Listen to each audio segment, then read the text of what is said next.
So your episode last week, Yes. I thought was really beautiful and really well done. What can you talk like? Can you reflect a little bit about how it felt for you to portray that character? I mean, in that episode or in general? In general.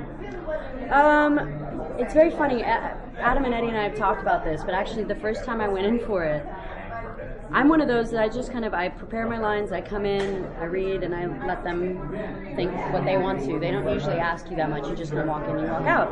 And they, before I walked out, went, "So what do you think about this part?" And I looked at them, I was like, "I'll be honest, guys, I don't know why you're reading me. I don't know why you're reading cisgender actresses." And because we didn't have a rundown of the script, I got no pilot, I didn't know what time period it was in. It for me was strange, because I was like, this seems politically a bit iffy.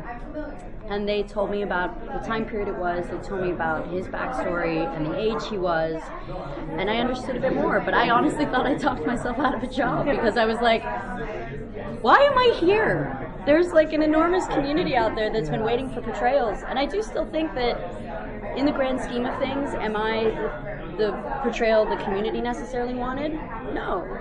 But Drew also is not transitioned at all. He's 18 in 1989, and I know the hardships that they face. And they also, I'm one of few cisgender actresses I think they read. They mainly read transgender actors.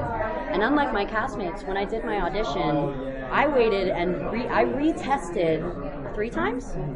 Most of them, they auditioned and then just got the part. I was on the hook for about 3 months because they kept saying, "We're going to go back and do another round of transgender casting," and I went, "Absolutely. Let me know when you guys..." And you had to reiterate that a lot on social media, because you've got a lot of hate about that, right? No, not really. No? Weirdly, Okay. and the funny thing is too, is like a couple of people who are trans who have expressed to me, I wish it was a transgender actor, have said, "But we love you and we know how much you actually do care about the community." And so it's not an argument. I absolutely go, I understand. I understand why you would want a transgender actress for this part. And in that circumstance, for me, there's no argument, because I do get it and I am listening, but I'm also already halfway through seeing it, and like I can't be like, "Oh God, I'm so sorry," and leave. I'm going to continue to be Drew as honestly as I can. And truthfully, a lot of people have also reached out to me and said thank you.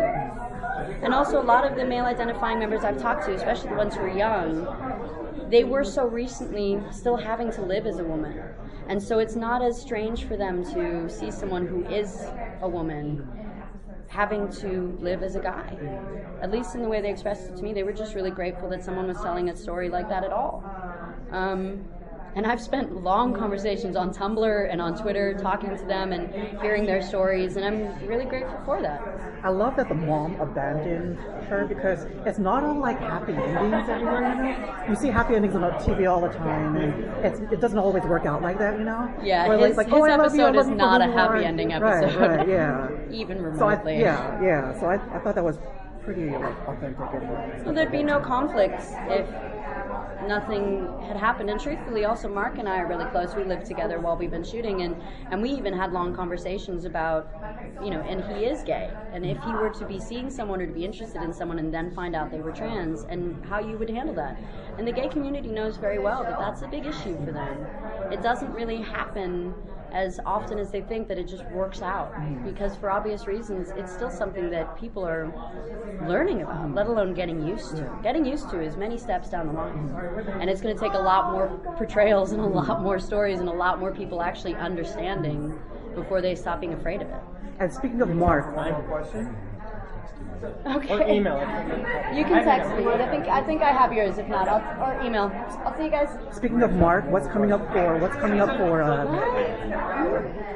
Drew and Blair? Speaking of Mark, what's coming up for the two of them? I can't spoil that for you guys. No. I can say that from this point on, because you've seen Drew's past and he got to leave behind a lot of what haunted him, moving forward, it's very much from a place of complete honesty for him, at least in the way that is important for him not feeling haunted.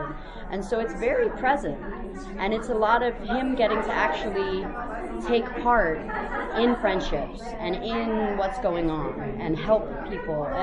And that's very interesting too, because for the first 5 episodes, I basically would like walk in and out of a scene. Like I'd be like, "Oh yeah," and then I'd leave. And it was very weird filming too, because there would be multiple days where it's like everyone was there doing stuff, and they would be be stuck there for 7 hours, and I'd literally show up for an hour and be like, yeah, no, I agree, and then leave. So I've had a much easier filming schedule by a long shot, but from 5 on, it's actually been a lot more intense, and we shoot a lot of nights, so we all have gotten real close and cuddled in places and in positions that you wouldn't understand, just to stay warm in Vancouver at 4 a.m. Well, thank you, everybody. Thanks, guys.